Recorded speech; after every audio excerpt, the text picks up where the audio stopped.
Good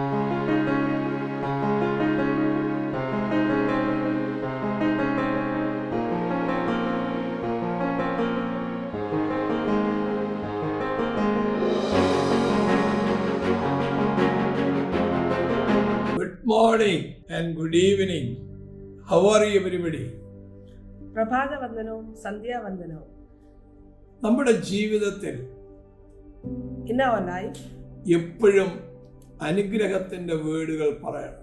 we should always speak words of blessings. നമ്മുടെ വേർഡുകൾ ബ്ലെസ്സിങ്ങിനെ കൊണ്ടുവരുന്നതാകണം. Our words should bring blessing.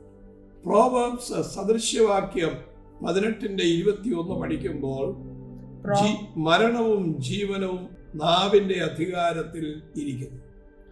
Proverbs chapter 18 verse 21 says, the tongue has the power of life and death, and those who love it will eat its fruit. ജീവനും മരണവും നാവിന്റെ അധികാരത്തിൽ ഇരിക്കുന്നു. Life and death lies in the power of tongue. നമ്മുടെ ജീവിതത്തിൽ വരുന്ന പ്രശ്നങ്ങളെയും പ്രതികൂലങ്ങളെയും കണ്ടിട്ട് നെഗറ്റീവ് വാക്ക് നാം ഉച്ചരിക്കാതെ ക്രിസ്തുവിൽ ആശ്രയിച്ച് പോസിറ്റീവ് വാക്കുകൾ നാം പറയുന്നവരാകണം. We should always say positive things according to the will of Christ, and do not fall seeing the problems in our life. നമ്മുടെ വാക്കുകൾ ക്രിയേറ്റീവാണ്. Our words should be creative. നമ്മുടെ വാക്കുകൾ പവർഫുൾ ആണ്. Our words should be powerful. നമ്മുടെ വാക്ക് ഉച്ചരിക്കുമ്പോൾ ആ വാക്ക് ഈ ഭൂമിയിലാ പറയുന്നതെങ്കിലും അത് സ്വർഗത്തിലെത്തും.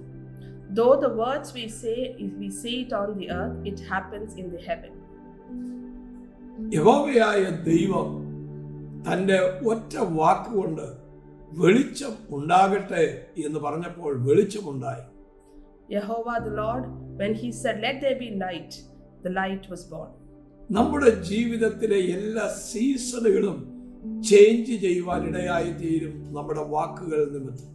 All the seasons in our life can be changed with the help of our words. നമ്മുടെ വാക്കുകൾ ഒരാളെ ഉടയ്ക്കാൻ ഉപയോഗിക്കരുത്.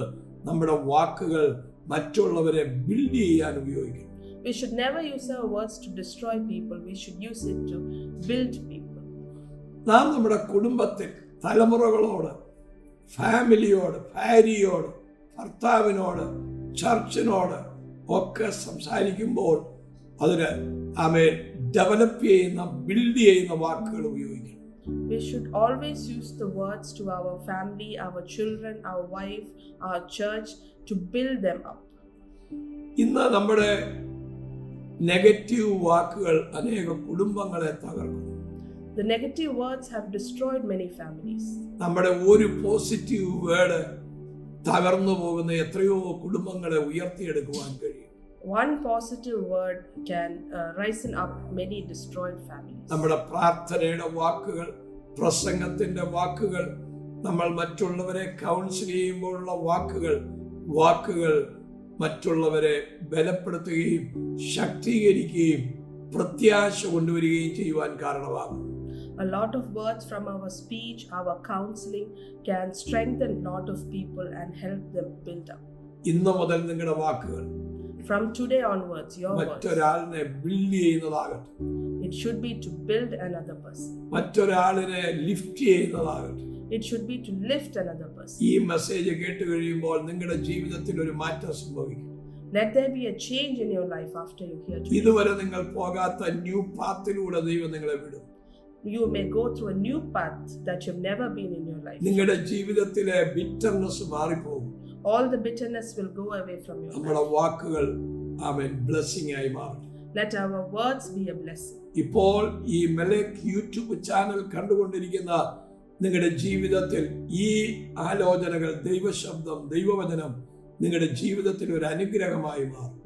Those who are watching this YouTube channel, may these words be a blessing in your life. ഒറ്റ വാക്ക് പറഞ്ഞാൽ നിങ്ങൾ പിണങ്ങിയിരിക്കുന്നവരെല്ലാം ഒന്നിക്കും.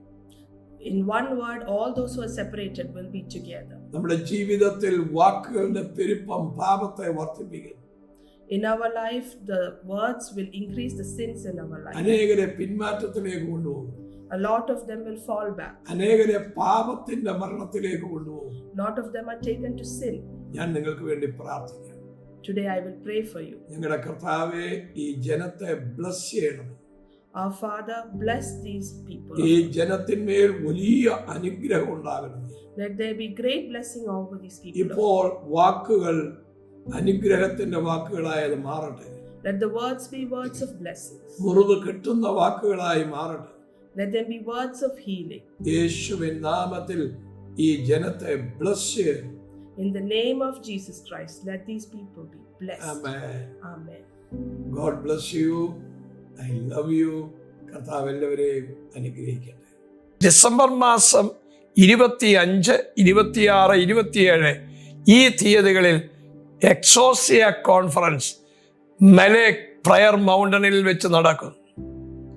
On December 25, 26, 27, the Melek Exousia Prophetic Conference is happening at Melek Prayer Tower in Punalur. നിങ്ങൾ ആരും ആ meeting miss ചെയ്യരുത്. None of you should miss that meeting. നിങ്ങൾ എല്ലാവരും കടന്നു വരാൻ ഓർപ്പിക്കുന്നു. I remind you all to come and attend. God bless you. Love you. God bless you.